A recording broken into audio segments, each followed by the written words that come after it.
Secretary of State Marco Rubio, White House advisor Stephen Miller are pushing for a global crackdown on leftist organizations. On Thursday, hours before President Trump's primetime address, the State Department hosted an international summit where Miller described the left as, quote, enemies of civilization. This is part of Stephen Miller's speech.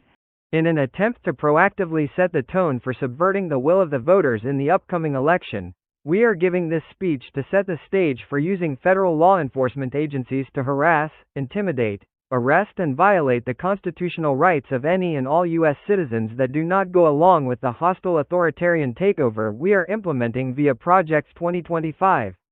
We know you can tell how difficult it is for us to keep a straight face while telling you all this because we know you are too intelligent to believe this BS, and yes, that look on my face is the same one I had when I was 6 years old trying to convince my mother it was.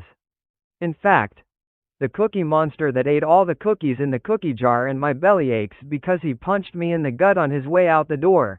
On Thursday, the State Department announced new visa restrictions targeting what it calls, quote, members of far-left terrorist and other aligned groups. Secretary of State Rubio talked about targeting anti-fascist organizations. And yes, this is the first time you have heard someone reference the country as having a Republican form of government. We are sick of the Democrats appearing to be the good guys cause their name sounds like democracy. And we could not find a better way to try to manipulate your minds like we have with our base. So there you have it. Get ready to have federal agents knocking on your doors and interrogating you with false allegations of being a terrorist.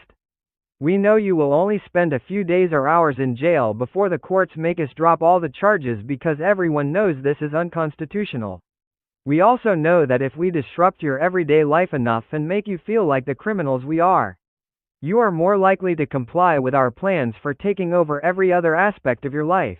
Of course, the only thing you can do to stop us will allow federal agents to shoot and kill you, but with qualified immunity. We figure we can work our way past that until we have enough of you locked up or in the grave to have the country under our control. Thank you for your attention to this matter.